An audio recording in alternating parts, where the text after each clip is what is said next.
Buenas tardes a todos.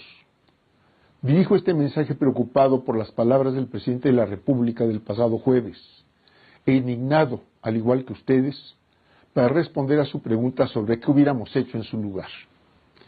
Es innegable que el incremento exagerado e injustificado al precio de la gasolina ha rebasado el límite de nuestra tolerancia y ha desatado el enojo de la gran mayoría de los mexicanos, cansados por tantos años de crisis económica, inseguridad, corrupción e impunidad de la autoridad. Prácticamente, en todas partes estamos viviendo un clima de encono y protestas espontáneas que, en muchos casos, están tratando de ser envueltas con acciones violentas, que algunos atribuyen a una estrategia de provocación que justifique la intervención policíaca y disuada a los ciudadanos de toda protesta legítima y pacífica.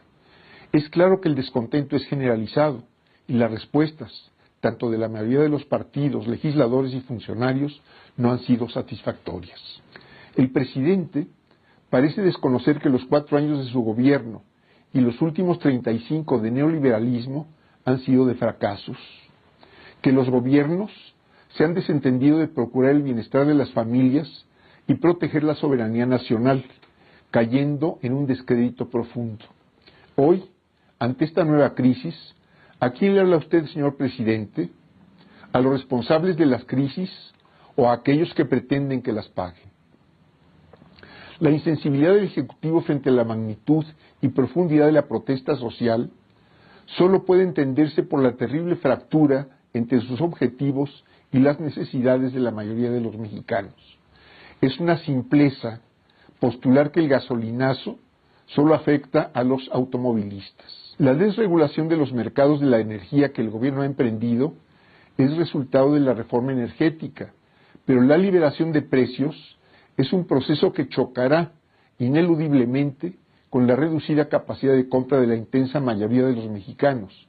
En los próximos meses se agravará el problema por la devaluación progresiva de nuestra moneda y por el esperado repunte de los precios internacionales del petróleo. Adicionalmente, es ya palpable el daño económico que sufre nuestro país por las acciones que está emprendiendo el nuevo gobierno de los Estados Unidos. El gobierno mexicano tiene que entender que las gasolinas que produce Pemex y las que importa no las puede vender a precios altos para recaudar impuestos o procurar utilidades a quienes prometió el negocio de su distribución.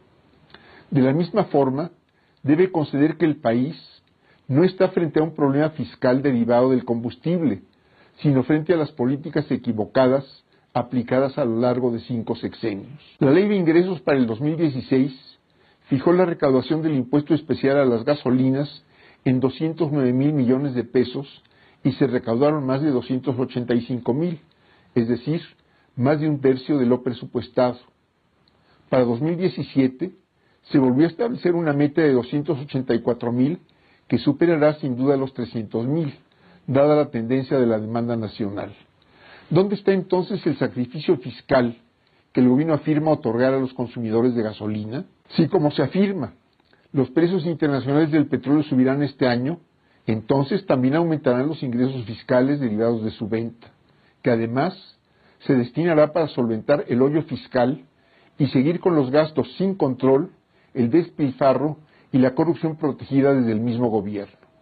Es evidente que estas medidas fueron tomadas con una gran insensibilidad política.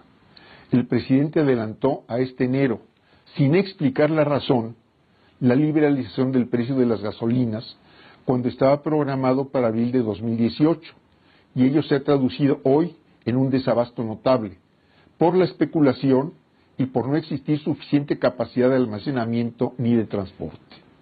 En su momento, fuimos muchos los que señalamos las consecuencias negativas que traería la reforma energética para el país. Por más de 78 años, y más allá de los errores y corrupción en su conducción, Pemex ha sido un gran instrumento para el desarrollo industrial del país. Particularmente, su capacidad de refinación es una de las más grandes del mundo. Su actividad en la distribución de combustibles significa un negocio que en ventas supera los 32,000 millones de dólares anuales. Pemex sigue siendo un negocio lucrativo que puede financiar sanamente su expansión para garantizar los combustibles que el país demanda, pero que el gobierno ha detenido por incapacidad administrativa. En resumen, mi respuesta a la pregunta del presidente es la siguiente. Es indispensable echar para atrás el aumento de las gasolinas. Los precios se deben mantener al máximo de diciembre de 2016 y es necesario convocar a un gran foro nacional de expertos para analizar este urgente problema y proponer soluciones. Se debe recuperar el funcionamiento pleno de nuestras refinerías para abastecer con producción nacional más del 50% de la demanda y aumentar la inversión de Pemex para incrementar sostenidamente la capacidad de refinación y eventual exportación de productos de valor agregado. Impulsar la construcción de ductos seguros que mejoren la eficiencia en el transporte nacional de petrolíferos, detener el robo de ductos y gasolineras y que disminuya sus costos. De nada servirá continuar apuntalando la fiscalización si no existen en contraparte elementos que aseguren a los mexicanos y mexicanas la integridad de la gestión pública. Es indispensable recuperar la confianza de las personas en su gobierno y por ello propongo la conformación de un presupuesto federal base cero, es decir, que no exista presupuesto para ningún rubro que no esté plenamente justificado y que esté asociado a un control presupuestal estricto de beneficio económico para el país. La integración de una contabilidad gubernamental auditable en línea mediante las plataformas de gobierno digital que abarque lo federal, lo estatal y municipal, además de una plataforma digital nacional que opere información consolidada sobre el balance regional del gasto público. Quiero convocar a todos para defender la industria más importante, la soberanía de nuestro país y el bienestar común de los mexicanos.